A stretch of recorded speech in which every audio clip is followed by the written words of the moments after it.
Le ministère dont je suis en charge et, au-delà, l'ensemble du gouvernement se mobilisent face à cette situation exceptionnelle. Je laisserai chacun juge de la rigueur des décisions et des actions qui sont entreprises, mais me voilà devant vous pour la transparence. Avant toute chose, j'aimerais saluer devant cet hémicycle la mobilisation exceptionnelle des professionnels de santé qui sont en première ligne, qui rassurent nos concitoyens, qui les prennent en charge de A à Z à chaque fois que la situation l'exige, quel que soit le coin du territoire national concerné. Saluer le dévouement et le professionnalisme des soignants, c'est déjà rassurer les Français. Et je le dis à nos concitoyens, nous avons la chance de pouvoir compter, en France, sur les meilleurs médecins et les meilleurs soignants du monde. Et si c'est par gros temps que l'on reconnaît les bons marins, je peux vous assurer que tous les professionnels de santé que j'ai rencontrés ces derniers jours m'ont impressionné par leur réactivité, leur sang-froid et leur sens du devoir. À travers vous, je salue également tous les élus, et je sais combien ils sont sollicités sur tous les territoires par des concitoyens inquiets pour eux, inquiets pour leurs enfants, inquiets pour leurs proches. La situation que nous traversons est celle d'une crise sanitaire mondiale qui touche notre territoire national depuis quelques semaines, et notre responsabilité collective, c'est de protéger nos concitoyens, c'est de garantir le bon fonctionnement de notre système de santé. Je vous confirme que notre système de santé est prêt et que notre vigilance est à son plus haut niveau. Depuis le 7 janvier, date à laquelle le virus a été séquencé, Santé publique France mène une veille quotidienne automatique et syndromique très aboutie. Le 22 janvier, le Centre opérationnel de régulation et de réception a été placé en vigilance renforcée et le 27 janvier, nous avons constitué un centre de crise sanitaire. Depuis, nos équipes sont mobilisées jour et nuit pour suivre l'évolution de l'épidémie et adapter notre réponse. Le Centre opérationnel de régulation et de réponse aux urgences sanitaires et sociales suit minute par minute, 24 heures sur 24, 7 jours sur 7, l'évolution de la situation en France et dans le monde. Permettez-moi ici aussi de saluer l'engagement de l'ensemble des membres de ce qu'on appelle le Chorus. Le Président de la République s'est rendu hier au ministère des Solidarités et de la Santé pour rencontrer et saluer ces équipes du Chorus. Avec beaucoup de détermination, elles réalisent un travail minutieux et sont en lien avec l'ensemble des professionnels de santé du territoire.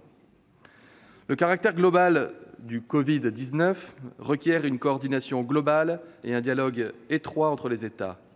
Nous travaillons donc en interaction avec les experts de l'Union européenne, le siège de l'Organisation mondiale de la santé et le G7 Santé. Pour l'instant, et c'est heureux, nous avons réussi à nous prémunir de la machine à créer de la confusion et de la panique. Mais j'en appelle chacun à la responsabilité et à la vigilance parce que la floraison de rumeurs serait dangereuse en pareilles circonstances. C'est la raison pour laquelle nous développons une information large à destination des professionnels de santé. Leur rôle est en effet majeur pour faire œuvre pédagogique. Le site DGS Urgent, destiné aux professionnels de santé, compte déjà plus de 800 000 abonnés, qui reçoivent notamment les guides et autres fiches techniques régulièrement actualisées. Toutes les agences sanitaires sont mobilisées. Santé publique France, l'Agence nationale de sécurité du médicament, l'Agence de la biomédecine, l'Établissement français du sang. Nous sommes passés à plus de 140 établissements référents répartis sur tout le territoire. Il n'y a pas un département français qui ne dispose d'un hôpital capable d'accueillir de A à Z des patients. Les tests diagnostiques de biologie, qu'on appelle la PCR, ont quant à eux été disponibles très rapidement, grâce à l'Institut Pasteur. Par ailleurs, nous tenons des points presse quotidiens. Le directeur général de la santé a réalisé son point presse quotidien à 19h15, comme nous en avons pris l'habitude, pour informer en toute transparence sur l'évolution de la crise sanitaire. Si nous assurons cette information quotidienne, c'est parce que cette transparence est essentielle et parce que la situation reste très évolutive, à l'étranger comme en France. À l'heure précise où je vous parle, 90 663 cas ont été recensés dans le monde, 45 000 d'entre eux ont guéri. Si l'on compte désormais plus de 65 pays touchés, 90% des patients se trouvent en Chine. 90% des patients se trouvent en Chine. Mais la dynamique aujourd'hui internationale se situe hors de Chine. Le nombre de cas hors de Chine croît 9 fois plus vite désormais que le nombre de cas en Chine. À ce jour, la France est en stade 2 et notre objectif principal est de freiner la propagation du virus sur le territoire national. Je rappelle les 3 stades. Le stade 1 que nous avons connu est le stade au cours duquel nous mettons tout en œuvre pour empêcher l'entrée du virus sur le territoire. Et lorsque le virus est entré, ce fut le cas à Contamine-Montjoie en Haute-Savoie, une équipe d'intervention pluridisciplinaire se rend sur place pour réaliser toutes les enquêtes nécessaires, tous les tests diagnostiques nécessaires, isoler les personnes contaminées et éviter que la transmission persiste et s'amplifie. Le stade 2, le stade dans lequel nous sommes, c'est un stade au cours duquel le virus est entré sur le territoire. Et nous observons les premières transmissions interhumaines à même le territoire français, parfois avec des regroupements de cas, ce qu'on a pu appeler cluster, mais un anglicisme que je préfère éviter, en préférant parler de territoire de zone de circulation active du virus, avec une recherche systématique de chaînes de contamination entre les personnes positives pour le virus, de manière à freiner l'évolution de l'épidémie et l'apparition de l'épidémie. Le stade 3, nous aurons sans doute l'occasion d'en parler ce soir, nous n'y sommes pas, en tout cas pas encore, est un stade au cours duquel on constate que l'épidémie est désormais répandue sur le territoire et que les chaînes de contamination ne sont plus identifiables les unes les autres. 4 zones territoriales sont particulièrement touchées. Une zone dans l'Oise, essentiellement, une zone en Haute-Savoie, une zone dans le Morbihan et une zone dans le Haut-Rhin. Pour plus de 75% des cas, je le disais, il y a une explication de la chaîne de transmission virale.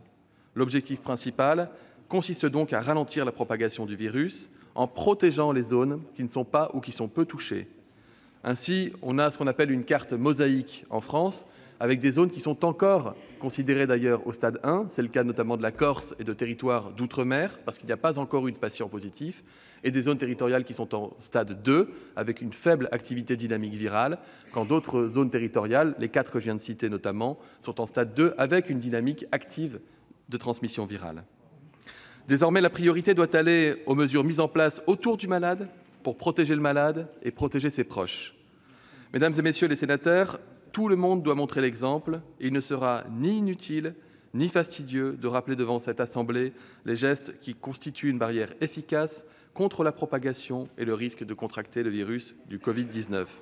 Je les répète, se laver régulièrement les mains, toutes les heures quand c'est possible, tousser ou éternuer dans son coude plutôt que dans sa main, utiliser des mouchoirs à usage unique, ne plus, hélas, pour quelque temps, se serrer la main, appeler le 15 en cas de symptômes et ne pas se rendre chez son médecin généraliste et ne pas se rendre soi-même aux urgences, ne porter un masque qu'en cas de maladie. Nous aurons l'occasion sans doute de reparler des masques ce soir.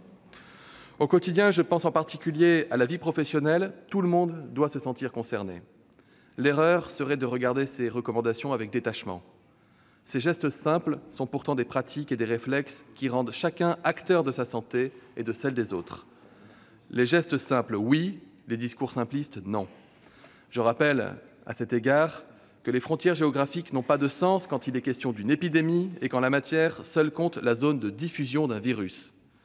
L'Organisation mondiale de la santé a d'ailleurs utilement rappelé que la fermeture des frontières ne constituait en rien une mesure de santé efficace. J'étais à Rome la semaine dernière, en lien à Rome avec 6 autres ministres de la Santé européens, dont le ministre allemand, le ministre autrichien, le ministre italien, le ministre croate. Aucun n'avait l'intention de fermer d'aucune manière les frontières, tout le monde considérant cette idée comme étant une fausse, mauvaise idée. Ce n'est même pas une fausse bonne idée. Mesdames et messieurs les sénateurs, le choix du gouvernement, c'est d'être transparent dans l'information et déterminé dans l'action. L'enjeu, c'est celui de la santé des Français et c'est celui de notre cohésion sociale. Nous vivons un moment historique, un moment où ce que l'on croyait appartenir à un passé lointain ressurgit et interroge notre capacité collective à faire face. Nous ferons face, grâce à nos professionnels de santé, grâce au sens des responsabilités de chacun, parce que les solidarités se mesurent aussi et peut-être même d'abord dans l'adversité. L'information, l'anticipation, la prévention sont les outils les plus efficaces pour lutter contre l'épidémie. Toutes les activités essentielles à la vie des Français doivent pouvoir se poursuivre. C'est le cas dans les secteurs de l'énergie, de l'eau, du recyclage des déchets, des transports. Je l'ai dit, Je le répète, notre système de santé est prêt à affronter cette épidémie, mais la mobilisation de chacun est requise. Cette mobilisation permettra de ralentir la propagation du virus et donc de limiter les effets de cette épidémie sur le fonctionnement de notre système de santé et sur la vie de nos concitoyens. Il y a une inquiétude en France. Cette inquiétude est légitime. Je l'entends, je la comprends et j'y apporte quotidiennement le maximum de réponses. Nous sommes prêts, nous sommes mobilisés, nous avons plus que jamais l'esprit de responsabilité qui permet de vaincre toutes les menaces. Je vous remercie.